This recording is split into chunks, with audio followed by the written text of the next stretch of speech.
Hey, good morning. Welcome to Westbridge Church. My name's Jeremiah, and I'm one of the pastors here, and it is awesome to have you with us. I want to say hello to those of you in our parent viewing areas. That's a great option if you do have small children that you prefer to keep with you during the service. And then a big shout out to our online campus as well. Thanks for joining us through that venue.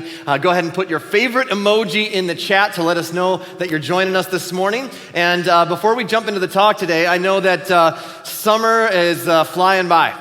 And we're looking forward to, we don't want to discount summer, but we always take the summer and kind of strategize about the upcoming school year. And just based on where we were before kind of summer went into full effect, we are planning on adding a third service coming in the fall. And so just want to make you aware of that. We're going to have service times at 8, 9:30, and 11 as soon as we get past Labor Day. And we're sort of anticipating that and building towards that. And probably the areas where we need the most help with people jumping in and getting involved is in kids and students. And so if you would be interested in saying, man, I would love to help out come fall. It doesn't mean you're signing up for the summer, but come fall, when you guys go to 3 services, we're going to be advertising and sending out mailers and inviting friends and neighbors and coworkers and family members. And so when that happens, we're going to see a lot of new faces walking through these doors, and we just want to be ready for them. And so if you would be interested in saying, you know what, during one of those services, twice a month, I could help out with kids or I could help out with students throughout the school year. Would you just write that on your connection card? Just write kids or students, and that'll let us know that we can get in touch with you and start working towards the fall so that we can get that in place. The other thing I want to say is this. So many people are watching online. And as we've kind of gotten to know more and more people that are watching from other parts of the country, we want to do something that allows you to not just watch by yourself. Because the whole point of being a part of the body of Christ, of being a part of a church family, is that you do it with other people.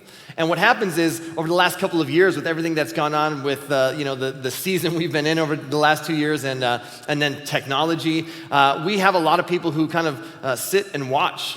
And what we want to help you do is, if you're going to be watching from afar, we want you to do it with some other people. And so we're designing something called a watch party to help you watch it with other people. So if you're online and you primarily watch online, don't watch online by yourself. And so we're going to drop a link in the chat here to give you some information about what it would look like to host a watch party, so that when you are watching and engaging with us as a church family, you actually do it with some other people in community, and we want to help provide all the resources to help you pull that off. So that link is dropping in our chat, in our Facebook, wherever you happen to be watching from, and I'd encourage you to check that, click that link, and give us some information. We'd love to help you put some resources in your hands so that you can check out one of these watch parties.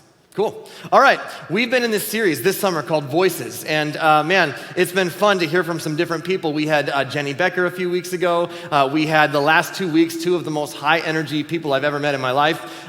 Dave Nelson. And for those of you that don't know Dave, he was my youth pastor when I was a kid. And Dave is so high energy. Dave makes coffee nervous. Okay. That's how like ramped up he is. And then last week, Jeff Zog, who started Fathers for the Fatherless, and he spoke on Father's Day. So if you missed any of those, you can check those out online. Today we're continuing this summer series, and I want to kick it off with a little quiz. This is kind of a who's who of famous names and famous people. Feel free to play along in your mind, or if you're so inclined, just shout out the answers. If you're watching from home, shout at the top of your lungs, because you can.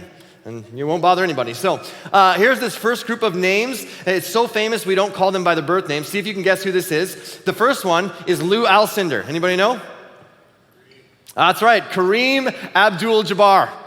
Maybe you didn't know, like he changed his name. Here's another one. Check this out. Cassius Clay is Muhammad Ali. How about this?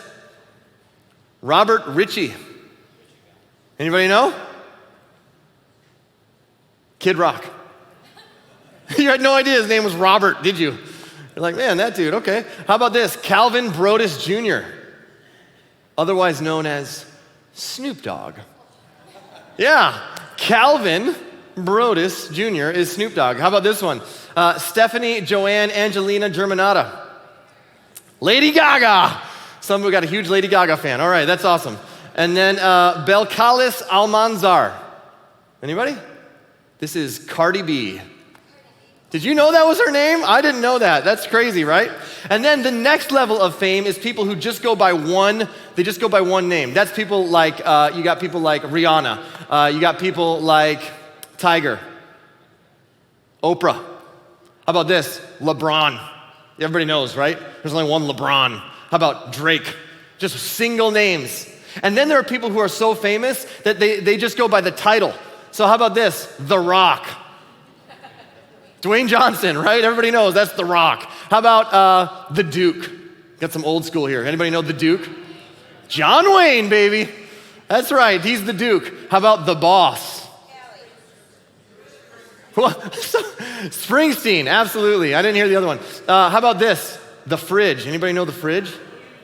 William Perry. Refrigerator. And then how about this one? The King. No, you guys, it's Jesus. Come on. Come on. Now, most of those names are a pretty big deal in our culture, right? They've had an impact on our culture in one way or another. But let's just be honest, like 100 years from now, will we remember all these names, or will their impact be as significant? Like when our lives are done and 100 years from now or 200 years from now, will we still be talking about Calvin Brodus Jr.? It's just amazing, because after we're gone, we pretty much lose our impact and our influence 100 years from now or 200 years from now. And that's what's so intriguing about Jesus. When he died, his followers weren't thinking about starting some type of revolution. They weren't thinking we're gonna be a part of a movement that's gonna last for a couple thousand years. Jesus left behind a small band of heartbroken people who thought that when Jesus died, the movement they were a part of died with him. Nobody was planning anything after Jesus was put to death. And even though he spoke boldly and he spoke with authority about a kingdom and how it would operate when he died, most of his followers just assumed that that movement died with him. They actually went into hiding. They were afraid of being associated with Jesus. And as far as everyone was concerned, his influence was dead. And when you think about that, when Alexander the Great died, everybody thought, well, he'd be remembered. When Caesar Augustus died, when Napoleon died, or Socrates, or Muhammad, and their reputations were immense. Everybody thought, well, they're definitely going to be remembered. When Elvis died, allegedly, then his fame was at an all-time high. People were like, oh, this guy's going to be remembered. But when Jesus died, that was not the case. It just wasn't. As a matter of fact, Jesus never traveled more than 75 miles from his own hometown. The life and teachings and the person of Jesus have impacted more than any other individual. They've impacted culture. They've impacted the way we see the world. They've impacted the way we view the justice system. They've impacted economics. I mean, the reason I'm so fascinated is that there isn't anything that Jesus did to secure his place in history. When you think of great men securing their immortality, great men and women in history securing their immortality, you think of people who build monuments to themselves or who have had amazing structures named after them. And Jesus never had any power, never had any position to speak of, never had any influence to name anything after himself. And yet, following his death, all around the world, people have identified with him for a couple of thousand years. It's pretty amazing. Jesus never sought a place of prominence, and yet the world has given it to him. Powerful regimes have tried to establish their importance in whatever way they could. And one of the ways that they would do that is by establishing dates. And so they would date the calendar around the existence and around the reigns of certain rulers. In fact, Luke even records this for us when he's writing his historical document, and this sort of chronological detail of the life and teachings of Jesus. And he says this, it was now, he says the 15th year of the reign of Tiberius, the Roman emperor. Pontius Pilate was governor over Judea. Herod Antipas was ruler over Galilee. His brother Philip was ruler over Iturea and Trachonitis. Lysanias was ruler over Abilene. Annas and Caiaphas were the high priests. And so the point of this is, hey, we want to let you know what's going on, and you can actually point to specific dates in history based on who was ruling and what reign they were in, and this is one of the ways that you rose to prominence. If you were named around a certain event, that means you were pretty famous. That means your name was pretty well known, and time was measured by important people and important events. So think about this, the idea that a Jewish carpenter born in the small town of Bethlehem he would be the one to separate BC and AD. He would be the one that somehow separates our calendar. It's amazing. Pontius Pilate is the governor of Judea, and yet the only reason we've ever even heard of Pontius Pilate is because he's a footnote in the story of Jesus. And yet, today, every time we glance at a calendar, every time that you date a check, those of you who are under 30, you're like, what's a check? I don't know what that is. We are reminded that we are roughly 2022 years removed from the time that Jesus walked on the earth.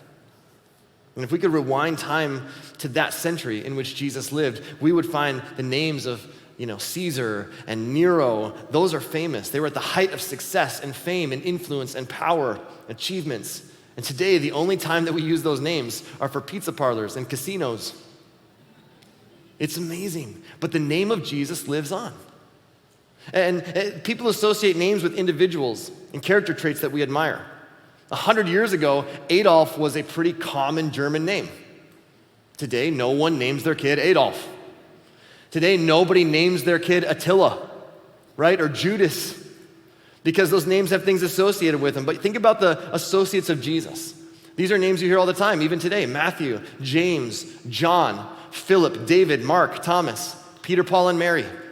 Abigail, Bethany, Beyonce. That one might have slipped in.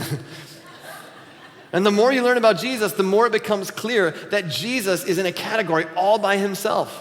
And for more than 2,000 years, people have been fascinated with Jesus. There's something about Jesus that draws people to him. And whenever lots of people are fascinated with someone, what starts to happen is that legends and myths and sort of, urban tales start to pop up about this person. Like you've probably heard this. I've heard this legend before that Walt Disney, his body is actually buried in a frozen cryogenic chamber somewhere beneath Disneyland. Maybe you've heard that myth. Maybe you've heard this legend. I heard that Mr. Rogers was actually a former Navy SEAL who killed like 150 people as a sniper. You're like, Mr. Rogers? Like, yeah, it's a perfect cover. But it's just a myth. And these things, when someone becomes famous, these sort of myths and legends start to pop up about them. And in the first century, as Jesus started to gain a following, people started talking about who he was. And there were a lot of questions and sometimes confusion about who Jesus is. And so one day Jesus was on a walk with his disciples, and he turns to them and he says, "Who do people say that I am?" Now, I'm not secure enough in myself to ask that question to anybody. All right? I don't want to hear the answer. Well, Jeremiah, no one's talking about you. You're not even part of the conversation, all right? So don't worry about it. But they answer Jesus. Some people think you're a prophet. Some people think you're a holy man. Some people think you're a historical figure that's been reincarnated. And after sharing with Jesus the views people had of him, we read this in Matthew. Jesus then says this. He turned and he asked, "Who do you say that I am?" Okay, this is what everybody else is saying, but who do you say I am? And I will tell you, that is the single most important question that any of us can ask. The most important question we can ask and answer is, what do we think about Jesus? What do we think about Jesus? Who is Jesus to me? It's the most important question that we'll ever answer in our lives. Back in 2007, there was a guy who, in the subway system in Washington, D.C., he walked into the subway system. He was just wearing jeans and a t-shirt and a hat, and he kind of pulled out a violin and he started to play, and he opened his violin for some tips, and he sat in the subway system and he just played violin, and he was a good violin player, and he played for about 45 minutes, and after about 45 minutes, he packed it up, and he actually made $32 in 45 minutes, playing violin and having people drop change or dollar bills into his violin case. And what nobody realized was that this guy was actually Josh Bell. And Josh Bell was a world-renowned violinist. In fact, just a couple of nights earlier, he had played at the Boston Symphony, where tickets were several $100s a piece, and that the violin that he was playing was actually a Stradivarius worth over $3 million. And had people known this, they would have, it would have changed everything. They would have stopped and they would have been like, oh my gosh, we're getting like a free concert in the subway. But nobody recognized him. Nobody even knew who he was. And so they just kind of heard a violinist. Maybe somebody dropped a dollar bill in his violin case and they moved on with their life. And this is actually an experiment, a social experiment done by the Washington Post to see, would people notice? Are people too busy to stop and appreciate And then the story broke, and they actually brought him back to that subway where he did a free concert, and they announced it, and of course the place was packed. And the reason I bring that up is because I think it can be very easy for us to do the same thing with Jesus. We get used to it. We get used to hearing the story. It's been a part of our culture. It's been a part of our upbringing, or we start to lose our fascination with Jesus for all that he is, all that he's done in our lives. And it's totally possible to become so preoccupied and so busy and so familiar that we become limited by our own stereotypes. We don't even recognize Jesus when we see him. And part of the problem is we don't really know what Jesus looks like. If you ask 10 people who Jesus is, you'll more than likely get 10 different answers. It's fascinating. Maybe someone will say teacher, some would say revolutionary, some would say he's a good man, some would say he's a historical figure. And I personally grew up in a great church. From a very young age, I was taught about Jesus. I feel very, very blessed to have grown up in the church that I did, but here's the deal. Not every church is gonna get everything perfectly right, and we certainly don't. And so the message I was taught that was, because Jesus died for me, it was really important that I do something big for him. Because Jesus did something big for me, I gotta do something big for him. I need to make my life count in a way that, as big as possible. I need to tell as many people as possible about Jesus, and if I loved God enough, and if I did that long enough, I could be the next, Peter, or the next Paul, or the next Moses. Now, I say all that to say this. That message that kind of got put in me, over time, it can cause you to be a little bit jaded and cause you to go, okay, this is all about what I got to do for God. But here's what I want you to understand about Jesus. The good news of Jesus is not about what I can do for Jesus. It's about what Jesus has already done for me. This is what the word gospel means. It means good news. And good news is not, hey, I've got an assignment for you. Good news is, hey, I've done something for you. Good news is not about what I can do for Jesus. It's about what Jesus has already done for me. And I'm not mad about my upbringing, or I don't blame anybody, but everything we read about Jesus in the manuscripts and makes up our scriptures are all about putting a spotlight on who Jesus is and what Jesus has done. It's not about trying to do for Jesus. It's accepting what he has done for us. It's all about Jesus. It's all because of Jesus. It's all through Jesus. Ultimately, it's all for Jesus. And there's nobody who comes close to Jesus. In fact, one of Jesus' closest followers and one of his best friends wrote a manuscript, and in it, he filled 21 chapters about Jesus. And at the end, this is what he says at the very end of this. He says, Jesus also did many other things.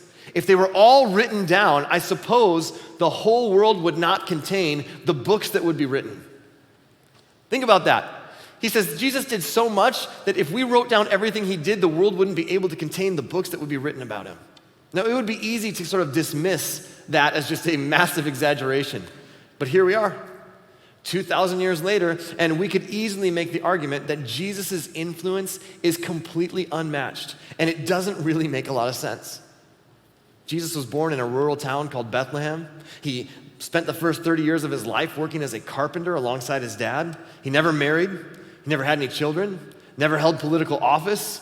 He never ran a large company. He never made a lot of money. He never wrote any books. And yet, he's the most significant and influential person in the history of the world, and that is not an exaggeration. Our biggest holidays, Christmas and Easter, are all about Jesus. More songs have been written about Jesus, sung to Jesus, more paintings painted of him, and more books written about him than anyone else who has lived in the history of the world, and it's not even close. And if you ask people who Jesus is, there is no shortage of answers, because our understanding of Jesus has been shaped by all sorts of influences. A few weeks ago, there was a story in Paris. A man wearing a wig, sitting in a wheelchair, went to see the Mona Lisa on display in a museum in Paris. He was dressed as an old lady in a wheelchair, and he was wearing a wig, and underneath his dress that he was wearing, he had a cake. And when he got close to the Mona Lisa, he pulled out the cake, and he threw it at the Mona Lisa, and ran up and started smearing the cake into the Mona Lisa. Check this out. This is an actual picture of the Mona Lisa, that the cake smeared on it, and this is the guy being escorted out as he screamed, "Save the planet." I have no idea what the Mona Lisa and cake has to do with saving the planet, but there you go. That was his protest. And it's kind of fascinating because the image of Mona Lisa is getting smeared, and he threw it up there, and over the last 2,000 years, there have been a lot of people who have done the same thing with Jesus. They've thrown their assumptions onto the image of Jesus. They've sort of thrown their teachings onto the image of Jesus, their personal hurts and experiences onto the image of Jesus. And what we want to do is remove, hopefully, some of the things that have been smeared onto the image of Jesus. Give us a clearer picture of who Jesus is. And one of the best ways is to look at what Jesus said about himself. What did Jesus actually claim about himself? Jesus made all sorts of claims about himself. In fact, again, the disciple John records in his manuscript some of these claims. There's a whole mess of them. I want to read some of them to you. Jesus actually said this: "I am the bread of life. Whoever comes to me will never be hungry again. Whoever believes in me will never be thirsty." That's one of the things Jesus claimed about himself. Here's another one. He said this: "I am the light of the world. If you follow me, you won't have to walk in darkness, because you will have the light that leads to life." Jesus said that about himself. Here's another one. He said this: "I am the gate. Those who come in through me will be saved." Here's another one. He said, "I am the resurrection and the life. Anyone who believes in me will live even after dying." It's an incredible claim. Here's another one. He said this about himself: "I am the way, the truth, and the life. No one can come to the Father except through me." Another claim. He said this: "I am the vine, you are the branches. Those who remain in me and I in them will produce much fruit, for apart from me you can do nothing." These are all claims that Jesus made about himself. And over and over and over, Jesus would say, "This is who I am. This is who I am. This is who I am." People think I'm a historical figure from the Old Testament or an old prophet, or they think I'm Moses or Elijah, just sort of come back to life. They think I'm a good teacher, but I want to tell you exactly who I am. I'm the way, I'm the truth, I'm the life. You can come and you can experience relationship with God through me. And he would say, "This is who I am." And it would be easy to dismiss his claims. And it would be easy to assume that he just needed a psychological evaluation. And yet, the magnitude of his impact on the world makes his claims worth considering. And so today, in just the few minutes that we have together, I want to explore one of the things that Jesus said about himself.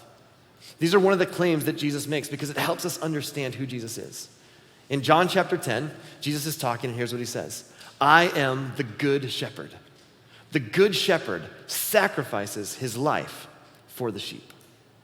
I'm the good shepherd, Jesus says, and the good shepherd sacrifices his life for the sheep. In our scriptures, sheep are talked about more than any other animal.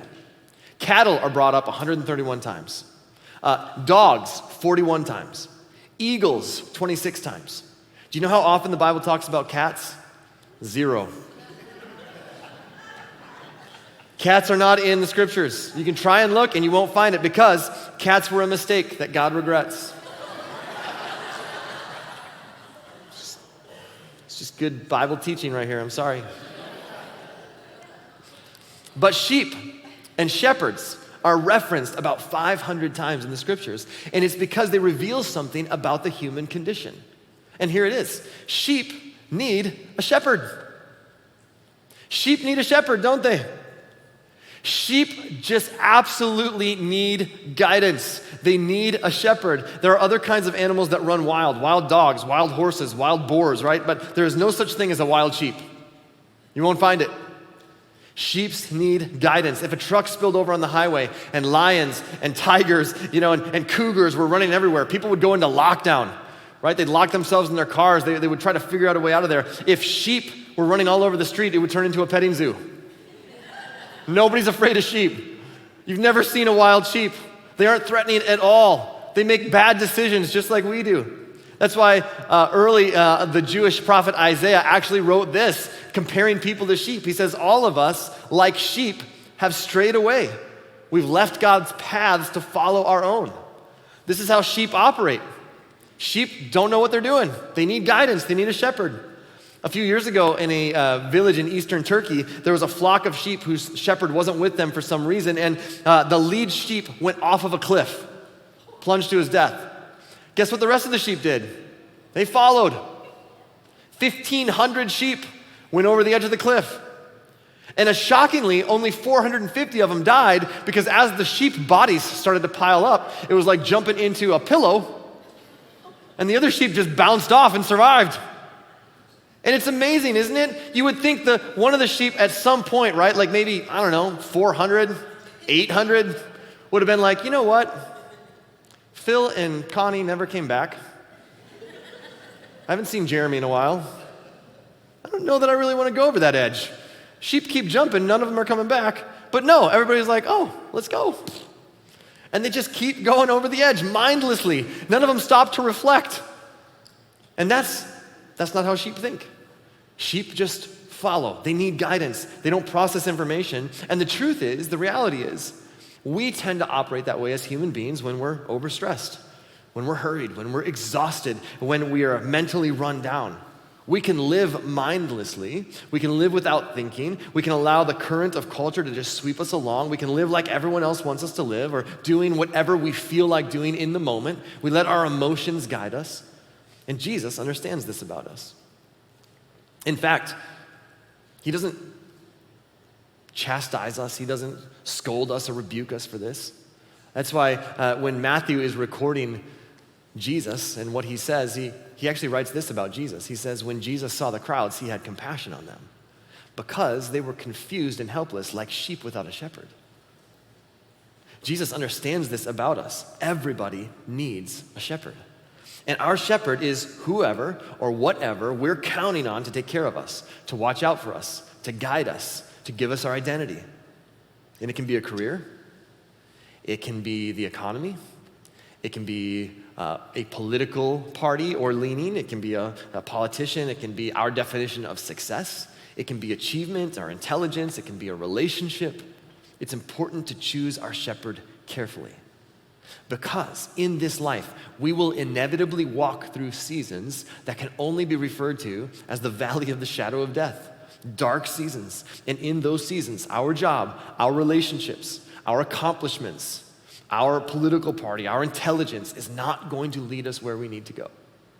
The good news for all of us is that Jesus offers himself as the good shepherd.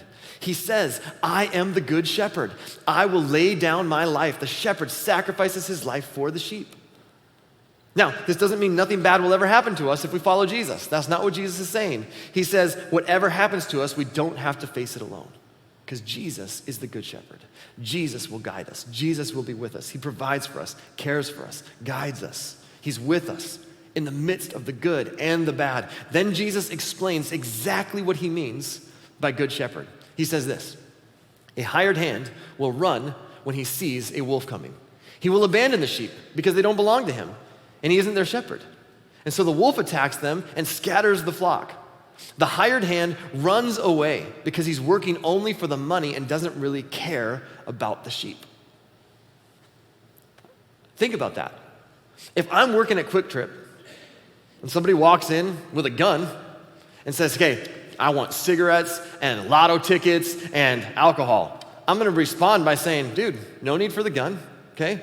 Put that down, and I'll pack that stuff up for you. In fact, I'll put it in a bag. I'll carry it out to your trunk. I'll put it in there. What else you want? Hey, here's the cash register. We keep the big bills under the drawer. Here you go.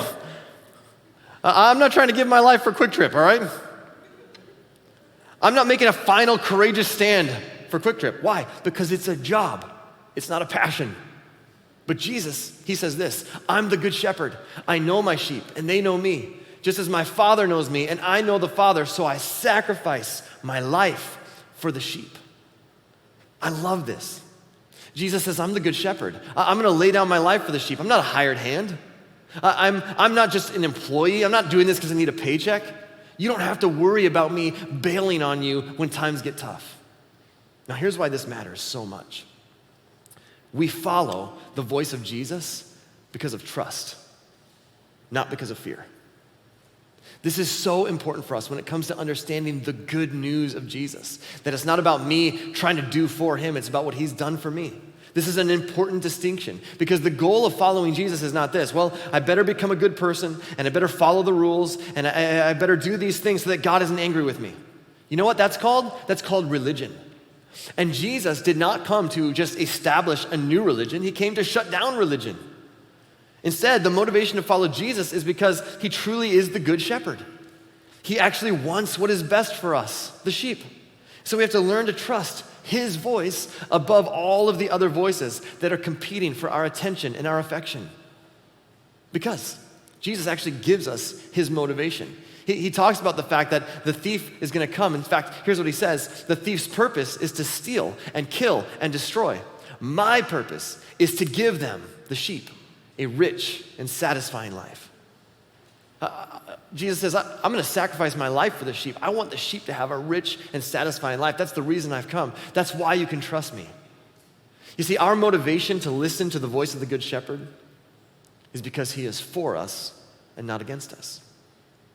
He wants good for us. He sacrificed his life for us.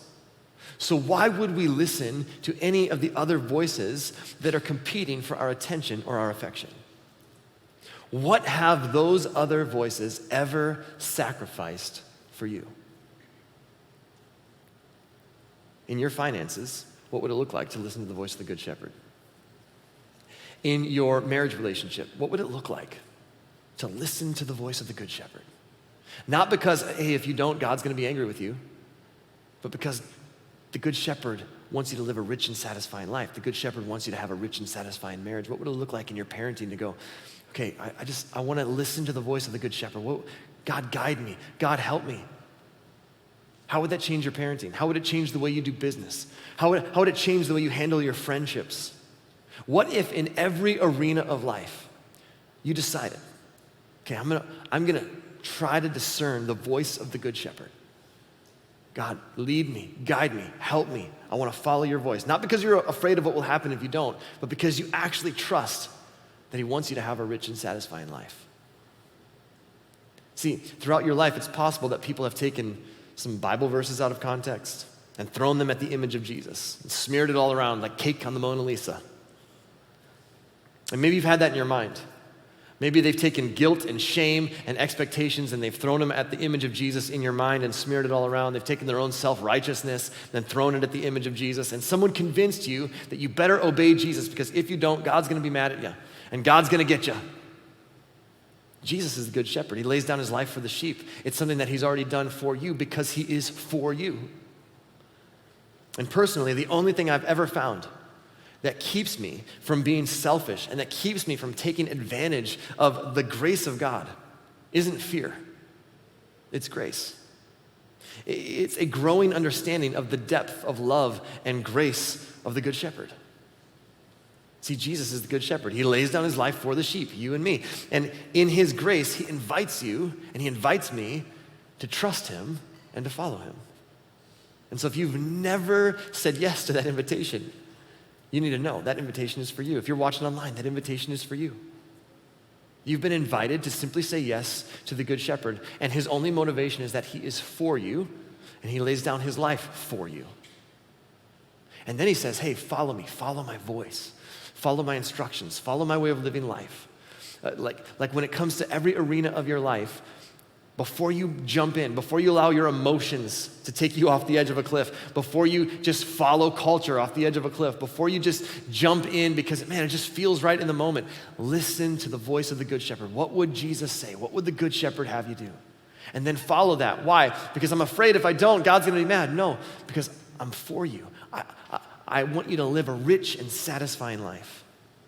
And if you have said yes to Jesus and you're doing your best to follow him, but maybe somewhere along the way you're worried that you haven't done enough for Jesus, somehow you behaved your way out of relationship with God or you haven't done enough for God, the good news of Jesus is not about what you can do for him. It is about what he has already done for you.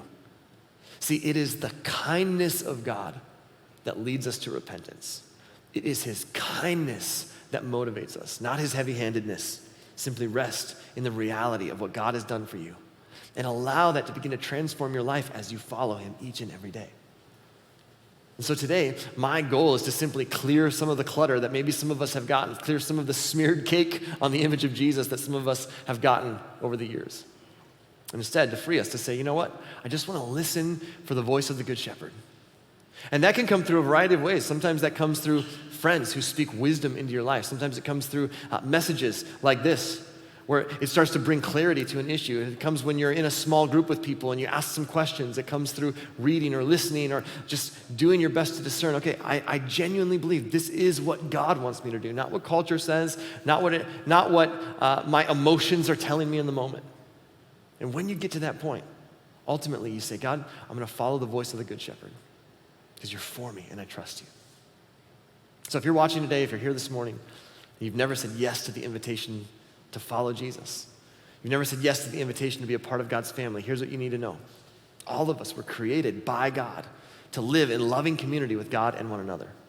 And yet, every one of us, it started with the first human beings to every one of us today at some point said, God, thanks but no thanks, I got this. And it led to brokenness between us and God and us and one another. And throughout human history, we've been trying to figure out how to solve that and how to fix that. And that's why at the right time in human history, God sent Jesus into the world. And Jesus didn't come to establish new rules and a new religion. He came to shut all that down and say, no, the way back to God is through me. I'm the Good Shepherd. I'm the gate. You come through me, and you can actually experience loving community with your Heavenly Father and with one another. And it comes when you listen to my voice, when you follow my way of living life.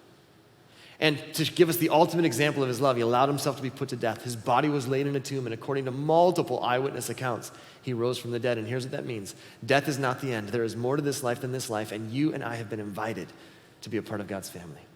If you've never said yes to that and you want to say yes, just agree in your heart with this prayer as we close this morning. God, please forgive my sins, and forgive me for the times that I've walked away from you, and I thank you that you've never walked away from me. You continue to pursue me. And I want to say yes to the invitation to be a part of your family. Make me your son, make me your daughter. And help me, moving forward from this point on, to listen to your voice, to listen to the voice of the Good Shepherd, to do my best to live life your way, not because I'm afraid, but because I trust that your way of living is the best. And God, I pray for every one of us who are followers of Jesus. May we not carry a burden of guilt or expectations, but may your kindness motivate us. May we be motivated by the grace of Jesus. When we recognize the voice of the Good Shepherd and how much you're for us, let that simply spur us on to love well the people that you've put in our lives. God, we love you. We commit our week to you and we pray this in your name. Amen.